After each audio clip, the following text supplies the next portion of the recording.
വിദ്യാർത്ഥികളും യുവാക്കളും ആരംഭിച്ച സമരം, ദില്ലി കണ്ട അടുത്ത കാലത്ത് കണ്ട ഏറ്റവും വലിയ സമരം അവസാനിച്ചു. കേന്ദ്ര വിദ്യാഭ്യാസ മന്ത്രി രാജിവെച്ചു. മറ്റൊരു വഴിയും ഉണ്ടായിരുന്നില്ല BJP സർക്കാരിന് മുന്നിൽ. അത്രയ്ക്ക് ശക്തമായിരുന്നു സമരം. സമരം നീണ്ടുപോയാൽ സർക്കാരിൻ്റെ നിലനിൽപ്പിനെ തന്നെ ബാധിച്ചു കളയും എന്ന ഭയമുണ്ടായിരുന്നു BJPക്ക്, സംഘപരിവാറിന്. അതുകൊണ്ട് തന്നെയാണ് ഒരു ഒത്തുതീർപ്പിന് തയ്യാറായത് കേന്ദ്ര സർക്കാർ. തൻ്റെ ഏറ്റവും അടുത്ത വിശ്വസ്തനെ തന്നെ ഒഴിവാക്കിക്കൊണ്ട് ഒത്തുതീർപ്പിന് തയ്യാറായി മോദി എന്നത് ചെറിയ കാര്യമല്ല. എന്തായാലും സമരം അവസാനിച്ചു. തൊട്ടടുത്ത ദിവസത്തെ പത്രങ്ങളിൽ വലിയ വാർത്തയാണ്. ഈ സമരത്തെ സംബന്ധിച്ച് ഒന്നാം പേജിൽ തന്നെ വാർത്തകൾ നൽകിയിട്ടുണ്ട്. അതോടൊപ്പം അകത്തെ പേജുകളിൽ വാർത്തയുമായി ബന്ധപ്പെട്ട അനുബന്ധ വാർത്തകൾ വന്നിട്ടുണ്ട്. ചിത്രങ്ങളുണ്ട്, ആഘോഷങ്ങളുടെ ചിത്രങ്ങളുണ്ട്. അങ്ങനെ ദിനപത്രങ്ങളിൽ നിറയെ സമര വാർത്തകളാണ്. അതിൽ വന്ന ഒരു വാർത്ത സൺഡേ ടൈംസിൽ വന്ന വാർത്തയാണ്. എന്ന് വെച്ചാൽ ടൈംസ് ഓഫ് ഇന്ത്യയിൽ വന്ന വാർത്ത 8-ാം പേജിലാണ് വാർത്ത. വാർത്തയുടെ തലക്കെട്ട് ഇങ്ങനെയാണ്: left party score A win through it's student outfits എന്നാണ്.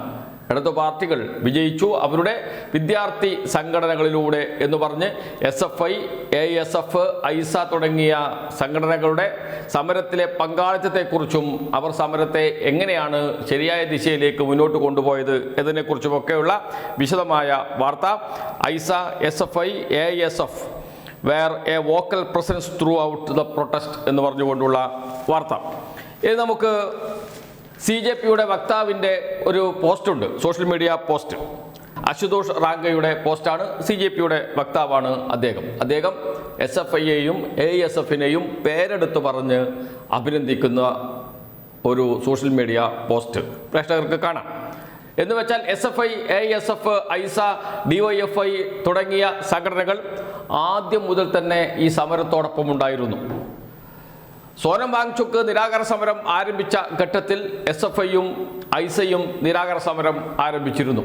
സമരം തുടങ്ങിയ അന്നു മുതൽ, എന്ന് വെച്ചാൽ ജൂൺ 20 മുതൽ സമരപ്പന്തലിലുണ്ട് SFI, ASF പ്രവർത്തകർ എന്നർത്ഥം. എന്തുകൊണ്ടാണ് ഇങ്ങനെ പറയുന്നത് എന്നല്ലേ? ഇന്നത്തെ മലയാള മനോരമ, മാതൃഭൂമി ഉൾപ്പെടെയുള്ള കേരളത്തിലെ പ്രധാനപ്പെട്ട പത്രങ്ങൾ, മലയാള മനോരമയും മാതൃഭൂമിയും മാത്രമാണ് എൻ്റെ കൈവശമുള്ളത്. എവിടെയും SFIയെ കുറിച്ച്, ഇടതു പാർട്ടികളുടെ ഇടപെടലിനെ കുറിച്ച് ഒരു വാക്ക് പോലും പറയുന്നില്ല.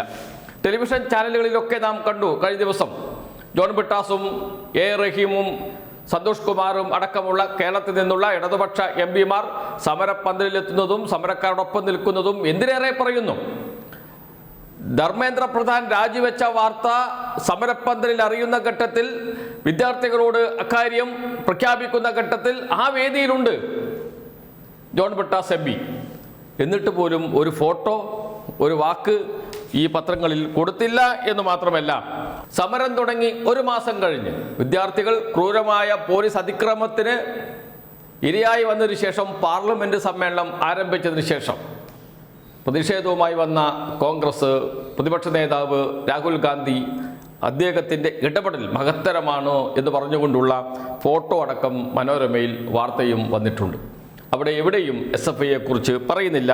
ഒരാശ്വാസം അവിടെ ഐസയുടെ നേതാവ് നേഹയെക്കുറിച്ച് പറയുന്നുണ്ട് എന്നത് മാത്രമാണ്. SFIയെ കുറിച്ച് പറയുന്നില്ല, SFI നേതാക്കളെ കുറിച്ച് പറയുന്നില്ല.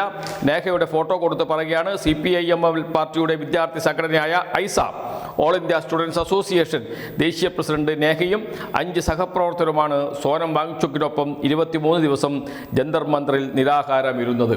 ഇവരോടൊപ്പം നിരാഹാരമിരുന്നു SFI നേതാവ് ഐഷി ഘോഷ്. പക്ഷേ ഒരു വാക്കുപോലും പറയാൻ മനോരമ തയ്യാറായില്ല. മനോരമയുടെ രാഷ്ട്രീയം നിൽക്കട്ടെ. ഇനിയിപ്പോൾ മാതൃഭൂമി നോക്കാം. മാതൃഭൂമിയിൽ എവിടെയും ഒരു ഭാഗത്തും SFIയെ കുറിച്ച് പറയുന്നില്ല, DYFIയെ കുറിച്ച് പറയുന്നില്ല.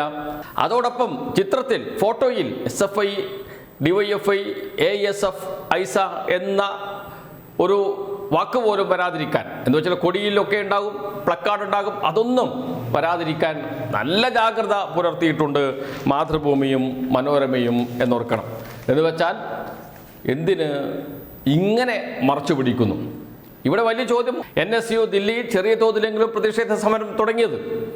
അതിനു മുമ്പ് തള്ളിപ്പറഞ്ഞു CJPയെ. രാഹുൽ ഗാന്ധിയും തള്ളിപ്പറഞ്ഞു CJPയെ.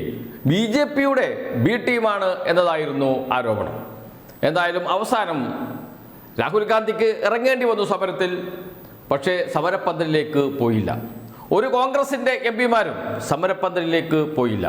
കേരളത്തിൽ നിന്നുള്ള എം പിമാർ, കോൺഗ്രസ് എം പിമാർ സമരപ്പന്തലിലേക്ക് പോയില്ല. അവരെല്ലാവരും മാറി നിൽക്കുകയാണ് ചെയ്തത്. സമരത്തിൽ ആദ്യാവസാനം പങ്കെടുത്ത SFI, DYFI, ASF, ഐസ തുടങ്ങിയ ഇടതുപക്ഷ വിദ്യാർത്ഥി യുവജന സംഘടനകളുടെ ഒരു പേര് പോലും വാർത്തയിൽ നൽകാൻ മലയാള മനോരമ തയ്യാറായില്ല, മാതൃഭൂമി തയ്യാറായില്ല. പ്രമുഖ പത്രങ്ങളുടെ രാഷ്ട്രീയം എന്താണ് എന്ന് ഒരുപാട് തവണ പറഞ്ഞതാണ്, വീണ്ടും ഒന്നുകൂടി ഓർമ്മിപ്പിക്കുന്നു, അത്രമാത്രം.